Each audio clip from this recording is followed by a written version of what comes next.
There's a moment in almost every life, and maybe it sneaks up softly over a cup of tea or a quiet morning, when you just stop rushing. It's subtle, almost invisible, but suddenly you notice the world moving at a different pace, and you're no longer swept along by it. Not because you're worn out, and not because you've given up, but because something inside you just shifts. It's as if a gentle wisdom settles in, inviting you to pause and breathe. You realize all that hurrying never really took you anywhere important. The destinations you chased seem less vital than the moments you missed along the way. That's the invisible line between adulthood and elderhood. It's not marked by age, but by a change in how you see time itself. What happens on either side of it? That's one of the most fascinating, deeply human stories I know. It's a story written in every family, every friendship, every shared meal.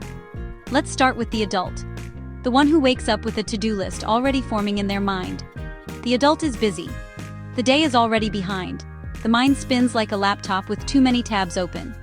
There's a constant hum of urgency, a sense that something important is always just out of reach.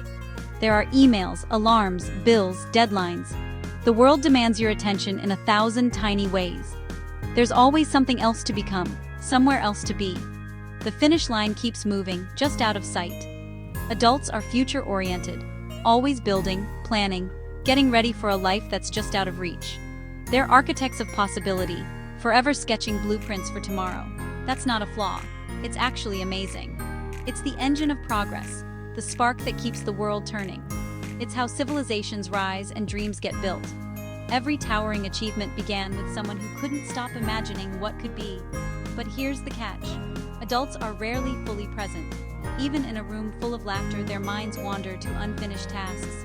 They're half here, half in some imagined future, walking quickly across the stepping stones of now toward a better someday. But then, the elder. The pace changes. Watch an older person at breakfast. There's a ceremony to it. Every movement is deliberate, every gesture unhurried. The tea is hot and they wait. No scrolling, just the light through the window and the warmth of the cup in their hands. The moment is enough, not because their life is empty, but because decades have shown them that thinking rarely improves the tea. Presence is the secret ingredient. This isn't just poetic, it's backed by science. Studies show our brains actually rewire as we age, prioritizing meaning over urgency. As we age, the brain shifts. We invest in what's meaningful, not just what's useful. The heart leads more than the clock. Elders stop attending parties out of obligation. They choose their company with care, valuing depth over quantity. They focus on relationships and moments that matter. The small, everyday connections become treasures. They distill life down to what's real, what's joyful. Adults collect, elders distill. The difference is subtle, but profound. An adult measures a year by achievements, a raise, a new home, a milestone. The calendar is marked by progress.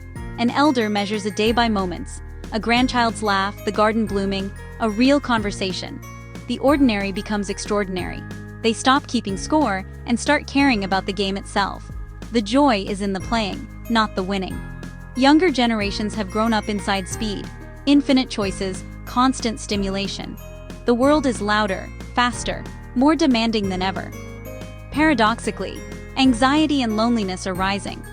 The more connected we seem, the more isolated we can feel. Elders, shaped by scarcity and slowness, learned patience. They know how to wait, how to savor, how to be content with less. They found richness in the ordinary. A simple meal, a quiet afternoon, a blooming plant. These are enough. Here's what age teaches. The difference between pleasure and joy. It's a lesson learned slowly, over years. Pleasure is immediate. A good meal, a laugh, a win. Joy is quieter.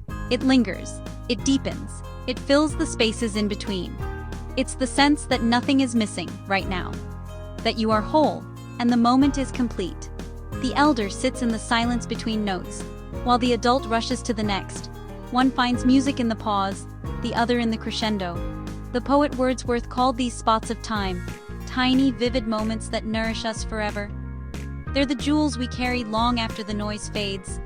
Elders carry a museum of these inside them, each one precious.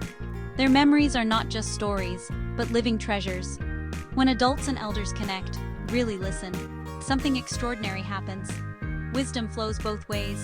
and both are changed. Not just information is shared, but a way of being, a sense of what matters, and what can be let go. Maybe life isn't about squeezing more from every moment, but letting a few moments truly fill you up. The richest lives are not the busiest, but the most deeply felt. The adult and the elder aren't separate people. They are chapters in the same story, written by the same hand. They're the same soul, meeting across the years. Each stage has its own wisdom, its own beauty. One day, the rushing will fade, the light through the window, the quiet, a cup in your hands. These will be enough.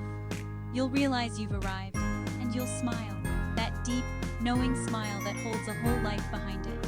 A smile that says, I am here, and it is good. That's not the end.